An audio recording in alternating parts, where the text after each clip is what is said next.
মানে ঘটনাটো হৈছে আজি অনুমান 1টামান বজাত মই গম পালোঁ যে ব্ৰহ্মপুত্ৰ নদীত মানে মানুহ পৰিছে আৰু কি নাৱৰ পৰা।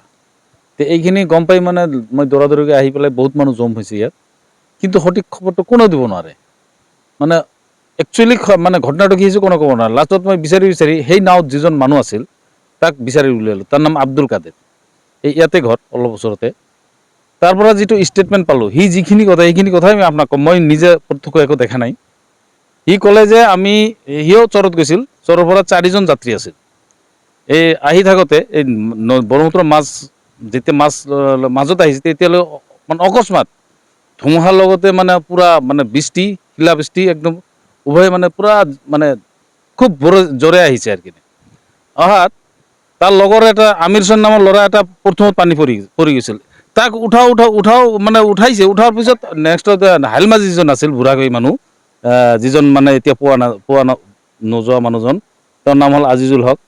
সেই মানুহজন মানে পৰি গ'ল। পৰি যোৱাৰ পিছত সিহঁতে নিজকে ৰক্ষা কৰিব না তাক উদ্ধাৰ কৰিব, এনেকুৱা অৱস্থাত মানে তাক আৰু উদ্ধাৰ কৰিব নোৱাৰিলে, সিহঁতে কোনোমতে মানে আহি পাৰ পালে আৰু কি। এইটো তাৰ কোৱা কথাটো আমি আপোনালোকক ক'লোঁ আৰু কি।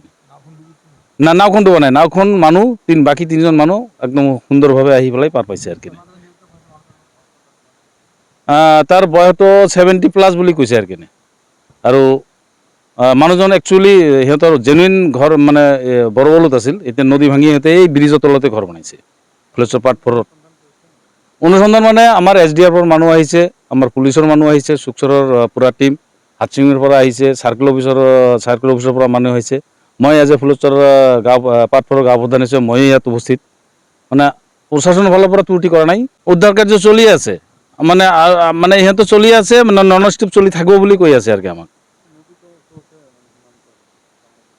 বাংলাদেশটো বেছি দিন নহয়, ইয়াৰ পৰা 1 কিলোমিটাৰমান দূৰত হ'ব।